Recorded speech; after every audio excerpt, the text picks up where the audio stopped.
ഒരുപാട് ആളുകളിൽ ബുദ്ധിമുട്ടും പ്രശ്നങ്ങളൊക്കെ ഉണ്ടാക്കുന്ന ഒരു അസുഖമാണ് വെരിക്കോസ് വെയിൻ. അപ്പം എന്തൊക്കെ കാരണങ്ങൾ കൊണ്ടാണ് വെരിക്കോസ് വെയിൻ വരുന്നത്, അതുപോലെ തന്നെ നമ്മൾ ഭക്ഷണത്തിൽ എന്തൊക്കെ കാര്യങ്ങൾ ഇൻക്ലൂഡ് ചെയ്താലാണ് നമുക്ക് അതുമൂലം ഉണ്ടാകുന്ന ബുദ്ധിമുട്ടുകൾ കുറയ്ക്കാൻ പറ്റുന്നത് എന്നതിനെ കുറിച്ചൊക്കെ നോക്കാം.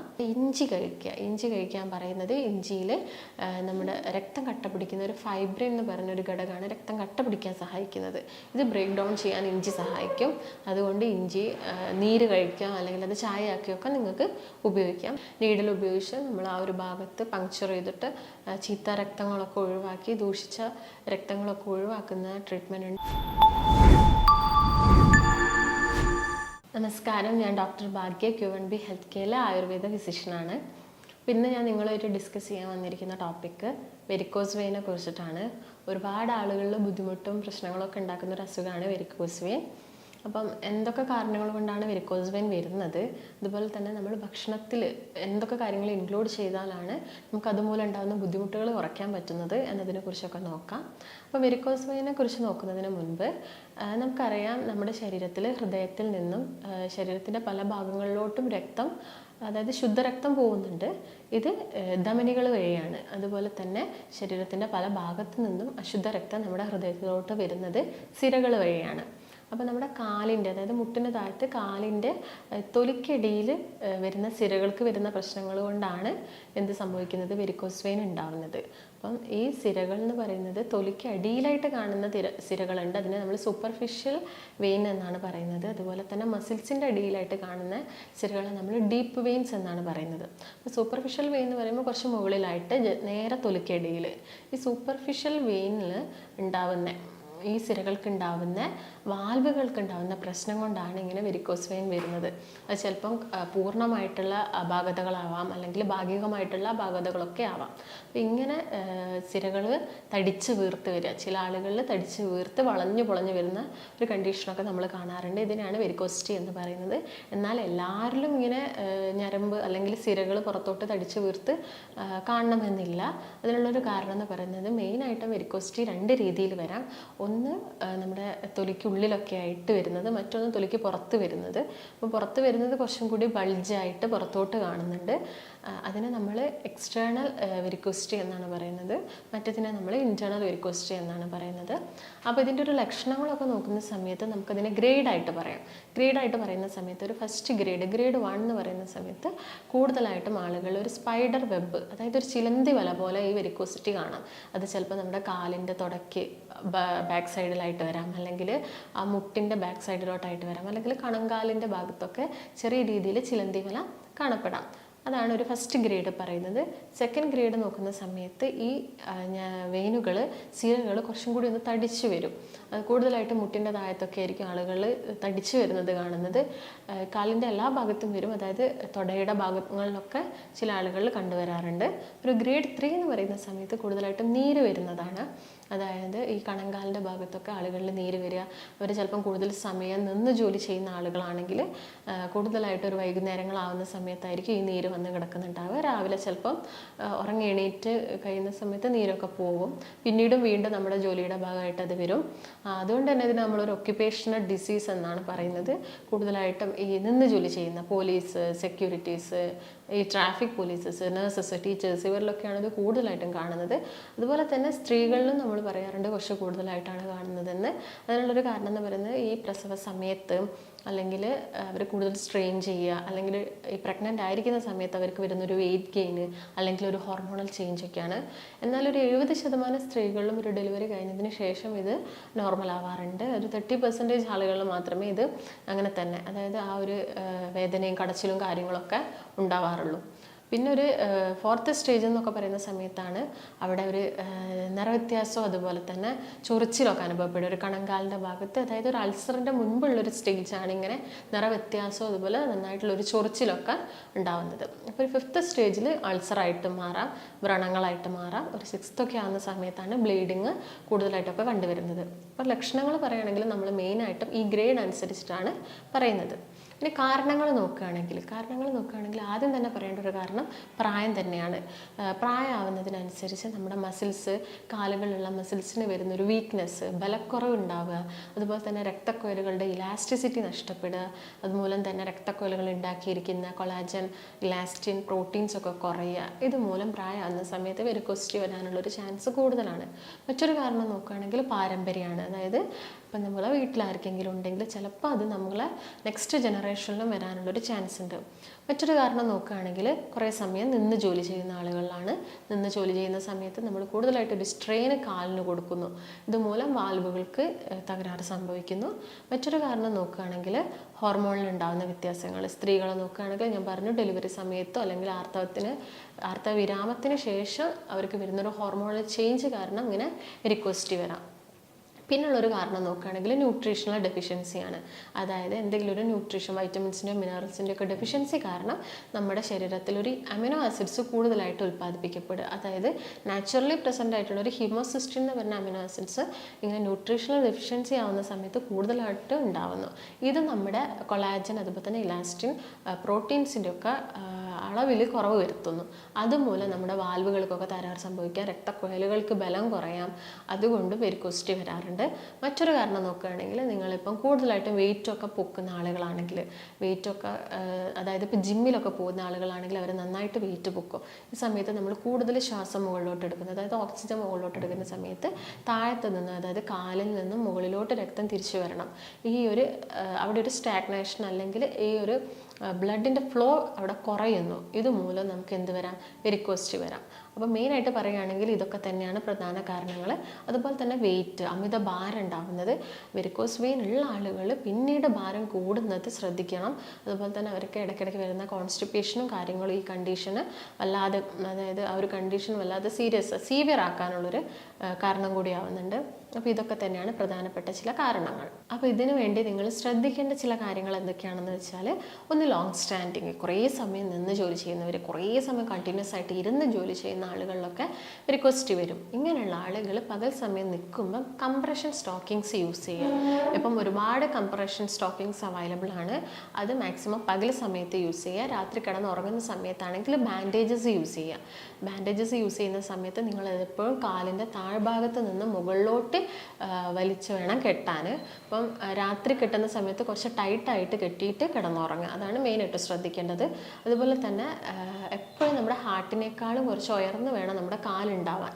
അതുകൊണ്ട് ഒരു 2-3 തലയണ വെച്ചിട്ട് അതിൻ്റെ മുകളിൽ കാല് വെച്ച് കിടന്നുറങ്ങാനും നോക്കുക. പിന്നെ നമ്മൾ എന്തായാലും ഒരു വേദനയും കടച്ചിലൊക്കെ ഉള്ളതുകൊണ്ട് തന്നെ നമ്മൾ എന്തായാലും ഒരു ഓയിൽ മസാജോ കാര്യങ്ങളൊക്കെ എന്തായാലും ചെയ്യും. ഇങ്ങനെ മസാജൊക്കെ ചെയ്യുന്ന സമയത്ത് അധികം പ്രഷർ കൊടുക്കരുത്. പ്രഷർ കൊടുക്കുന്ന സമയത്ത് ഈ രക്തക്കുഴലുകളുടെ ഭിത്തിയിൽ, അതായത് വാൽവിന് തകരാറ് സംഭവിച്ചതുകൊണ്ട് തന്നെ അവിടെ രക്തം കട്ട പിടിക്കാനുള്ളൊരു ചാൻസ് ഉണ്ട്. അതുകൊണ്ടാണ് ഈ ഞരമ്പുകളും സിരകളൊക്കെ പുറത്തോട്ട് തടിച്ച് കാണുന്നത്. അപ്പോൾ നമ്മൾ കൂടുതൽ പ്രഷർ ചെയ്ത് മസാജ് ചെയ്യുന്ന സമയത്ത് ഈ കട്ടകളൊക്കെ അത് ഭിത്തിയിൽ നിന്ന് ചെറുതായിട്ട് അടർന്നിട്ട് ശരീരത്തിൻ്റെ മറ്റു ഭാഗങ്ങളിലൊക്കെ പോയി പറ്റിപ്പിടിച്ചിരിക്കാം. അത് ചിലപ്പം സ്ട്രോക്ക് പോലുള്ള കണ്ടീഷൻസൊക്കെ ഉണ്ടാക്കാം. അതുപോലെ തന്നെ അധികം ചൂട് പിടിക്കുന്നതും നല്ലതല്ല. അധികം ചൂട് പിടിക്കുകയൊന്നും വേണ്ട. അതുപോലെ തന്നെ അധികം പ്രഷർ ചെയ്ത് മസാജ് ചെയ്യരുത്. അതുപോലെ തന്നെ മസാജ് ചെയ്യുന്ന സമയത്ത് എപ്പോഴും താഴ്ഭാഗത്ത് നിന്ന് മുകൾ ഭാഗത്തേക്ക് വേണം മസാജ് ചെയ്യാൻ. നോർമലി നമ്മൾ എന്ത് കണ്ടീഷൻസിനും മുകളിൽ നിന്ന് താഴോട്ടാണ്, എന്നാൽ ഇത് എപ്പോഴും താഴ്ഭാഗത്ത് നിന്ന് മുകൾ ഭാഗത്തോട്ട് വേണം മസാജ് ചെയ്യാൻ. ഇതൊക്കെയാണ് ശ്രദ്ധിക്കേണ്ടത്. അതുപോലെ തന്നെ ശ്രദ്ധിക്കേണ്ട ഒരു കാര്യം, അമിത ഭാരം ആവാതെ നോക്കുക, മലബന്ധം കുറയ്ക്കുക, പിന്നെ രക്തം ശുദ്ധീകരിക്കുന്ന ഭക്ഷണങ്ങൾ ഇൻക്ലൂഡ് ചെയ്യുക. അതായത് ചെറുനാരങ്ങ, മഞ്ഞൾ, ഇലക്കറികൾ ധാരാളം കഴിക്കാൻ നോക്കുക. അതുപോലെ തന്നെ വെള്ളം ധാരാളം കുടിക്കുക. എക്സസൈസ് ചെയ്യുന്ന സമയത്ത് വിഗറസ് ആയിട്ട്, അതായത് ഭയങ്കര ശക്തിയോടുകൂടി എക്സസൈസ് ഒന്നും ചെയ്യേണ്ട ആവശ്യമില്ല.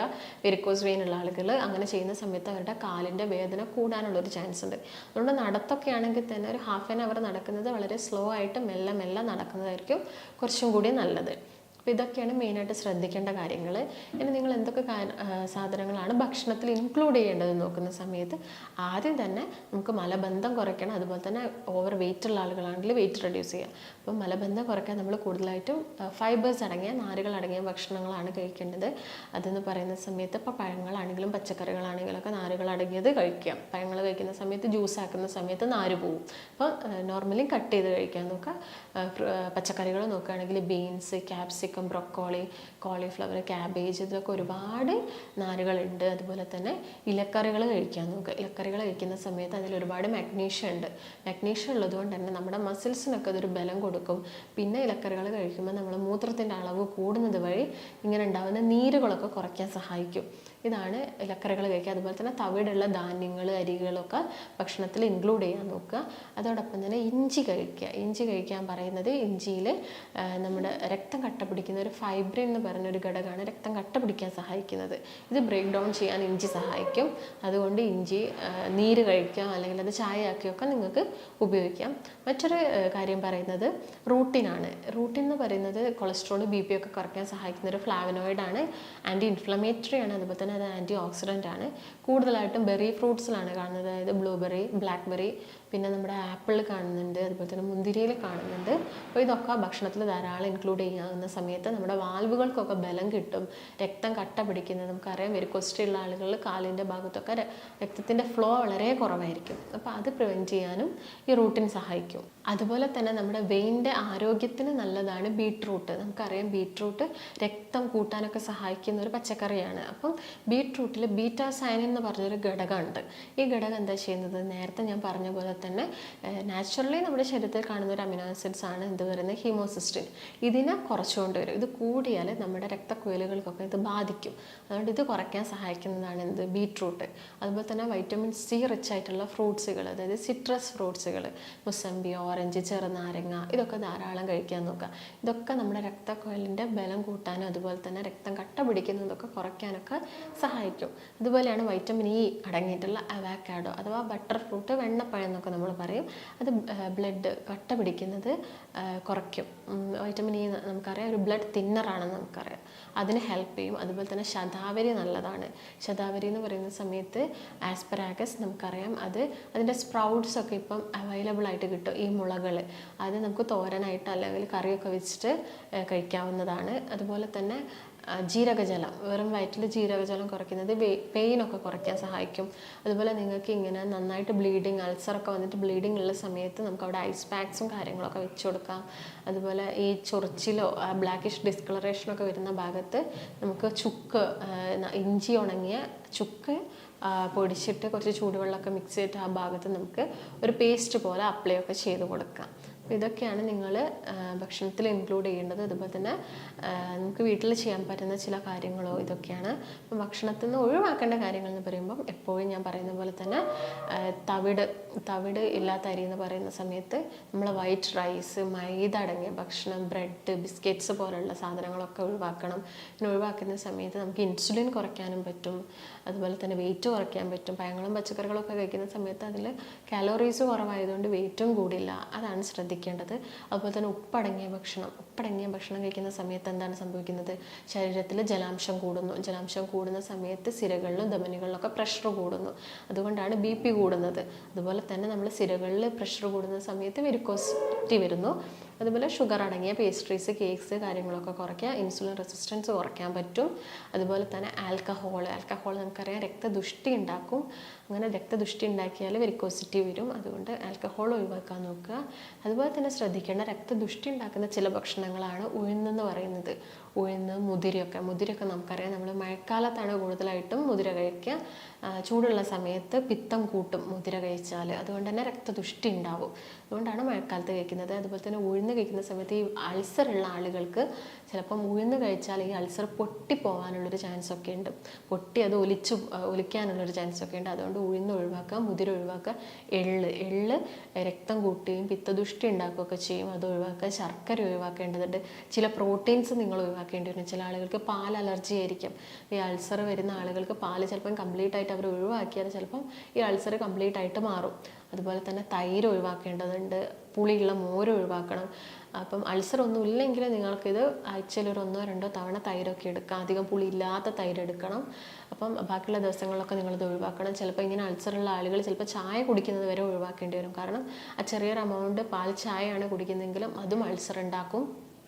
അതുപോലെ തന്നെ നിങ്ങൾ ഈ ഷെൽ ഫിഷുകൾ മാക്സിമം ഒഴിവാക്കാൻ നോക്കുക. അതുപോലെ പകൽ സമയത്ത് കൂടുതൽ കിടന്നുറങ്ങുന്നുണ്ടെങ്കിൽ ആ ഒരു ശീലം ഒഴിവാക്കണം.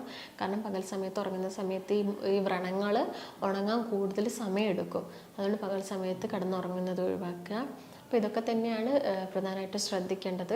അതുപോലെ തന്നെ വ്രണമൊക്കെ ആകുന്ന സമയത്ത് നമ്മൾ ചൂടുവെള്ളമൊക്കെ ഉപയോഗിച്ചിട്ട് വ്രണം കഴുകി നല്ല വൃത്തിയായിട്ട് ക്ലീനായിട്ട് ഹൈജീനിക്കായിട്ട് വെക്കണം. ഇല്ലെങ്കിൽ ഇൻഫെക്ഷൻസും കാര്യങ്ങളൊക്കെ കൂടും, അത് സ്പ്രെഡ് ആവാനുള്ള ചാൻസും അതാണ്. അപ്പോൾ നമ്മൾ കൂടുതലായിട്ടും കാർബോഹൈഡ്രേറ്റ്സ് കുറച്ചുകൊണ്ട് മാറ്റുള്ള ഭക്ഷണങ്ങൾ ഇൻക്ലൂഡ് ചെയ്യാൻ നോക്കുക.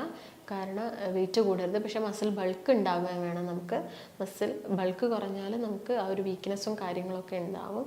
അപ്പോൾ മെയിനായിട്ട് ശ്രദ്ധിക്കേണ്ടത് ഇതാണ്. പിന്നെ ആയുർവേദത്തിൽ കുറച്ച് അഡ്വാൻസ്ഡ് ആയിട്ട് അല്ലെങ്കിൽ നെക്സ്റ്റ് സ്റ്റേജിലൊക്കെ നമ്മൾ സിരാവേദം പോലുള്ള ട്രീറ്റ്മെൻറ്റ്, അതായത് നീഡിൽ ഉപയോഗിച്ച് നമ്മൾ ആ ഒരു ഭാഗത്ത് പങ്ക്ചർ ചെയ്തിട്ട് ചീത്ത രക്തങ്ങളൊക്കെ ഒഴിവാക്കി ദൂഷിച്ച രക്തങ്ങളൊക്കെ ഒഴിവാക്കുന്ന ട്രീറ്റ്മെൻറ്റ് ഉണ്ട്. അതുപോലെ തന്നെ ജലൗകാവചരണം എന്ന് പറയുന്നത് അട്ട ചികിത്സയാണ്. അട്ട ഉപയോഗിച്ച് നമ്മൾ ആ ഒരു ഭാഗത്തെ രക്തത്തെയൊക്കെ ശുദ്ധീകരിക്കുന്ന മെത്തേഡും ഉണ്ട്. അപ്പോൾ നിങ്ങൾക്ക് എല്ലാ കാര്യങ്ങളും മനസ്സിലായെന്ന് വിചാരിക്കുന്നു. അപ്പോൾ എന്തെങ്കിലും സംശയങ്ങളോ കാര്യങ്ങളോ ഉണ്ടെങ്കിൽ താഴെ കാണുന്ന നമ്പറുമായിട്ട് ബന്ധപ്പെടുക. ഒരുപാട് ട്രീറ്റ്മെൻറ്റ്സ് വെരിക്കോസ് വെയിന് വേണ്ട ഒരുപാട് ട്രീറ്റ്മെൻറ്റ്സും കാര്യങ്ങളും ആയുർവേദത്തിൽ അവൈലബിൾ ആണ്. അപ്പോൾ നമുക്ക് മറ്റൊരു നല്ല വീഡിയോ ആയിട്ട് വീണ്ടും കാണാം. നന്ദി.